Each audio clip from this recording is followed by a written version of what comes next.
Menikmati keindahan wisata alam dan kekayaan wisata budaya di Toraja Utara, seperti Desa Adat Ketekesu di Rantai Pau yang rumah adat Tongkonan dan komplek pemakaman yang meninggalkan kesan mistis, dataran tinggi Batu Tumonga yang sepanjang jalannya dibalut persawahan, deretan pohon cemara, batu-batu besar pemakaman, dan semerbak harumnya buah kopi Arabica, tidak akan lengkap tanpa membeli kerajinan tangan khas suku Toraja, seperti miniatur rumah adat Tongkonan, patung kayu atau tau-tau, hiasan interior eksterior rumah, dan tempat tisu yang pengerjaannya menggunakan material kayu dan pewarnaan alami dari tanah sekitar Toraja Utara. Kalau yang asli-aslinya, kalau yang dulu itu Pak dari arang ya, dari arang belanga biasa orang pakai, habis digosok gitu kayak gini putihnya, digosok pakai arang, habis pakai itu pakai daun lagi supaya arangnya tidak lengket.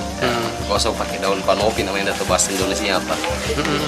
Habis itu kalau sudah kering di gambar sudah itu. Namanya di sini ditalangi atau dibandangi begitu.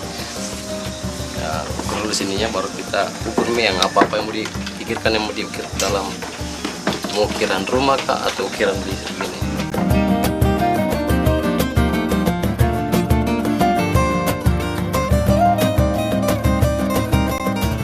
Kerajinan tangan ini dijual dengan harga mulai Rp150.000 per unit. Para pedagang di Rantai Pau tidak hanya mengandalkan pembeli dari wisatawan, namun juga dari pemilik toko kerajinan tangan di Makassar, Jakarta, dan Bali.